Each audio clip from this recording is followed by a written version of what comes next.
Gutunga YouTube channel ni kimwe mu bintu bikunze kwifuzwa n'abantu batari bake. Uyu munsi ngiye kugusobanurira ese usabwa iki kugira ngo ube ufite YouTube channel. Nanjye bino ntabwo nari mbizi, ariko impamvu ngiye kubikubwira cyangwa se impamvu ngiye kukubwira kano kabanga ni ukubera yuko narabimenye, ndetse kandi nyuma yo kubimenya byangiriye umumaro ukomeye cyane. Ngira ngo uri kubona yuko ngiye wenda rwose nkoresha telefone pe, iyo ndi gufata video zanjye nifashisha telefone ngendanwa isanzwe. Niyo mpamvu ndi kubwira ngo nawe YouTube channel wayigira.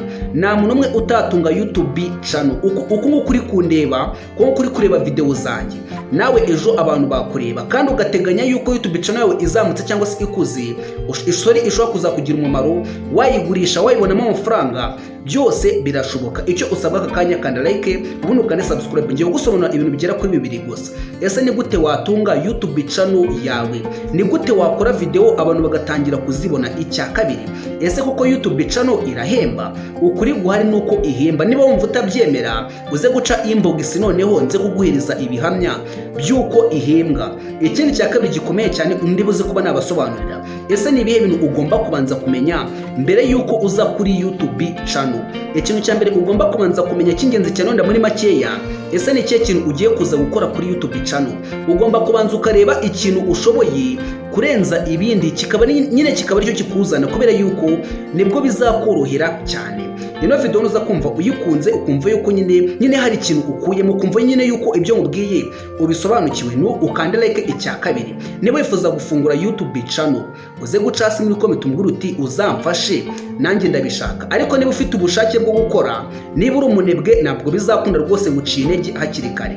Ariko niba wumva ufite ubushake, uze kunyandikira hasi muri comment umbwira uti ndifuza yuko wamfasha kubona YouTube channel, ndabigukorera neza cyane.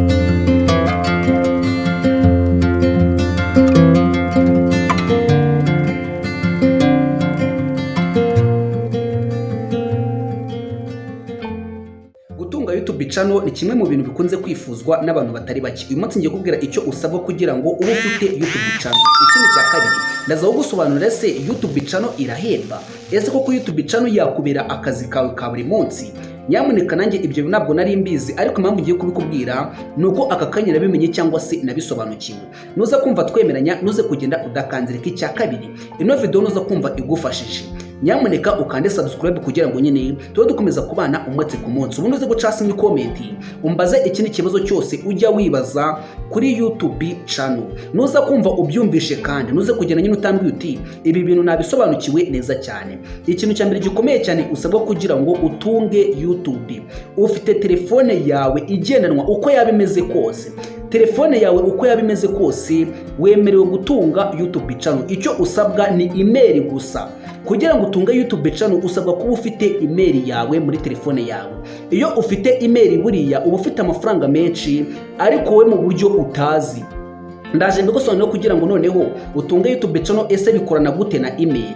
Iyo ufite email muri telefone yawe, iri email isanzwe, niyo ngo uba wemerewe gufata email yawe ukayijyana muri application ya YouTube, warangiza ugakreya YouTube channel. Hari ikintu ugomba kumenya nyine mbere yuko ugira igitekerezo cyo kuvuga uti se ko nshaka gukoresha YouTube channel nabigenza gute. Ikintu cya mbere ugomba kubanza kumenya, banza ushake cyangwa se banza utekereze ikintu bita niche yawe.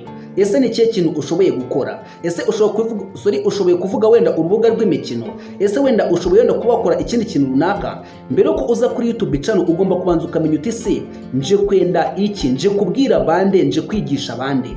Ariko ikiza uzahitemo ikintu ushoboye ndetse kandi wiyumvamo, nibwo bizatuma nyine bizanakorohera. Buriya iyo umuntu ari gukora ibintu azi, akenshi biramworohera. Nkanjye impamvu naje kubigisha amategeko y'umuhanda, kuko nyine nibyo bintu niyumvamo, ndetse kandi nibyo bintu nyine numva nshoboye. Ikindi cya kabiri, kuba nyine wenda nagusobanura ese YouTube channel wayikreya gute, wayibona gute, ibyo byose mfiteho inoso cyangwa se mfiteho ubumenyi, nyine nshobora kuza nkabiguhereza nawe wenda ejo n'ejo bundi bikazagufasha cyangwa se bikazakugirira umumaro. So niba ujya wibaza uti se ni gute umuntu yatunga YouTube channel, ese koko irahemba? Nyamuneka ikibazo cyose wumva wifuza kumbaza kandi nzajya nkwerekana ukuri, uze kunyandikira hasi muri comment umbwira uti Iva, nanjye rwose uzamfashe kubona YouTube channel yanjye, nzabigukorera neza cyane. Icyo usabwa no kunkandira like gusa kuri no video. Icya kabiri, ugakanda subscribe kugira ngo nyine dukomeza kubana umunsi ku munsi. Ikindi kintu ukurikizaho nyuma yuko wenda umaze kubona YouTube channel ni icyo bita editing cyangwa se kweditinga channel yawe. Kwa kundi nyine ubona wenda hariho channel profile cyangwa se wenda background ndetse n'amazina n'ibindi byose bigiye bitandukanye. Ibyo byose ubikora nyuma yuko nyine wamaze gukora YouTube channel. Iyo umaze noneho kuyeditinga, ikintu ukurikizaho ni channel verification. Kuyiverifya nyine urabizi neza ukuntu umuntu akora channel ari ugasanga ntabwo yemerewe kuba yashyiraho video ndende. Aho ngo nyine impamvu biri kubitera ntabwo aba yarakoze verification cyangwa se channel verification. So ikintu ugomba kumenya, YouTube channel irahenda.